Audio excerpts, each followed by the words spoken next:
Hi, today I will be talking about business travel and the steps that you can take in order to prepare for a trip. The first step that I would say is one of the most important is figuring out your method of transportation to get wherever it is that you are going. Whether that be a flight or car or train or whatever the case may be, looking at flight reservations or tickets or car rentals is very important in order for you to get where you're going. The next step would be hotel reservations. Hotel reservations are very important.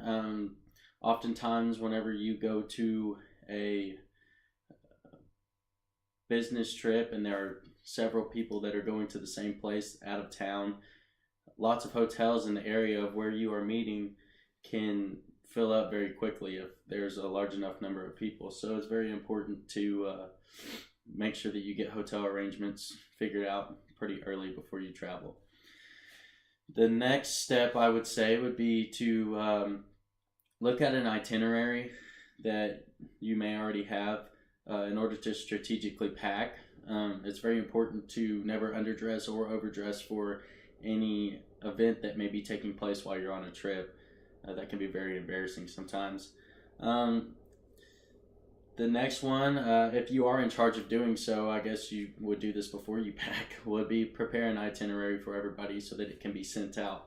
It's very important for everybody to know what's expected, what kind of things might be taking place while you are out of town, so that they could properly prepare for anything that may be going on and have full understanding of what's expected of them while they're there. It's important that you have all the documents that you need in order to enter the country, another country that you might be traveling to, or whatever the case might be. That would be passports, visas, things like that. It's very important to do research on where you are traveling, especially if you're traveling out of country. There are several different cultural differences that can take an effect on our experience in somebody else's country, and I think that's very important for you to do some research and learn what's expected of you. There's language difference, there's different currencies, different methods of transportation, different methods housing someone while they're in the country. It may not always be hotels where you go, so that's very important to make sure that you get familiar with the cultural differences. The country that I picked in specifically is Germany. I did this based on if I traveled to Germany.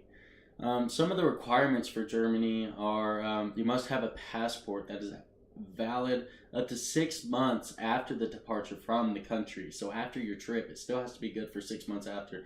Otherwise, they tend to not let you in.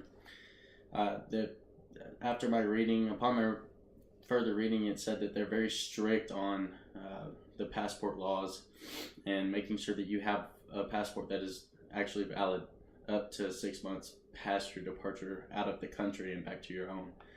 I thought that was kind of important. There's not a visa that is required for business trips unless for some reason your business trip is going to last more than 3 months. 90 days is the limit on how long you can be in the country without a visa. Otherwise, you have to have a work visa.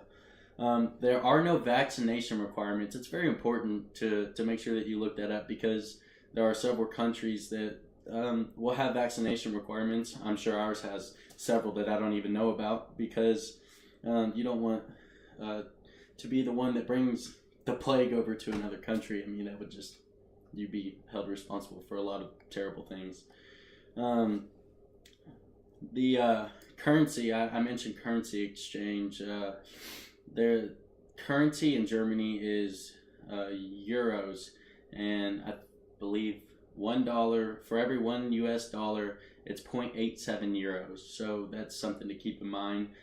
There's also a restriction on how much that you can enter and leave the country with, and it's only 10,000 euros. You're not allowed to enter or leave with more than that.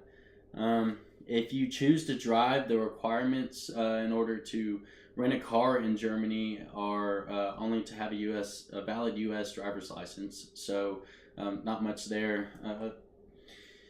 And if you choose not to drive, there's an extensive and safe public transportation system that Germany has, and it has bikes, trains, just taxis, limos. They have all of those things. Anything that you would need in order to get around the country, they have those services provided for you. That's all I have for you today, and I hope you enjoyed this presentation. Thank you.